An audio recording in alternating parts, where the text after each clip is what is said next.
एक ऐसा प्लेन जो ना किसी इंजन से चलता था ना किसी फ्यूल से। एक विमान जो सोच के आदेश से उड़ता था और चलता था मन से।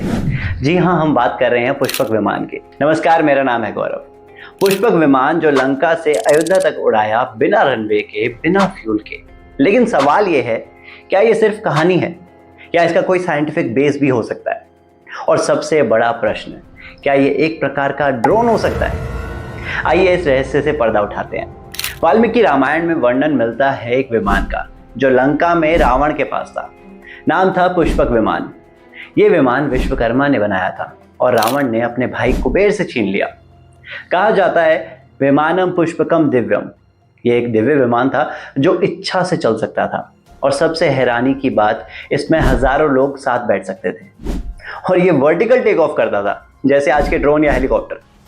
अब सवाल उठता है, क्या पुष्पक विमान एक प्रकार का ड्रोन हो सकता है जिसे रिमोटली कंट्रोल किया जा सकता हो, या मन से ऑपरेट होने वाली कोई एडवांस टेक्नोलॉजी? आज के मॉडर्न ड्रोन्स जो आप देखते हैं, छोटी सी मशीन जो जीपीएस, एआई और रिमोट सिस्टम से ऑपरेट होती है। लेकिन एडवांस मिलिट्री ड्रोन्स तो पायलट लेस एयरक्राफ्ट होते हैं जो बिना ड्राइवर के कई घंटों तक उड़ सकते हैं।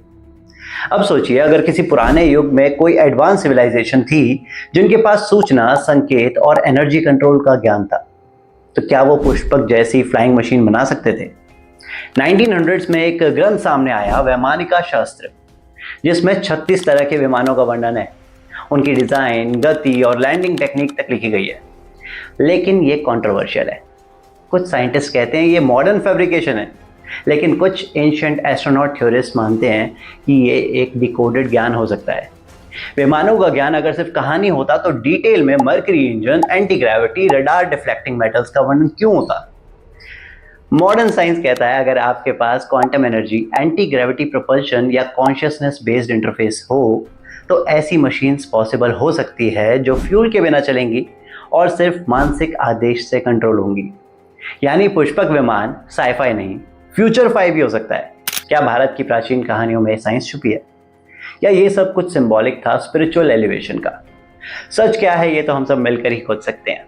लेकिन एक बात तो तय है, जो बातें हमने मिथ सोचकर टाल दी थी, शायद वही बातें कल को साइंस के पन्नों पर लिखी मिलेंगी। आपका क्या मानना है? क्या पुष्पक एक फ्लाइंग चैरियट था या एक एडवांस ड्रोन जैसा विमान? कमेंट में लिखिए और चैनल को सब्सक्राइब कीजिए, क्योंकि अगला रहस्य अभी खुला नहीं। राधे राधे।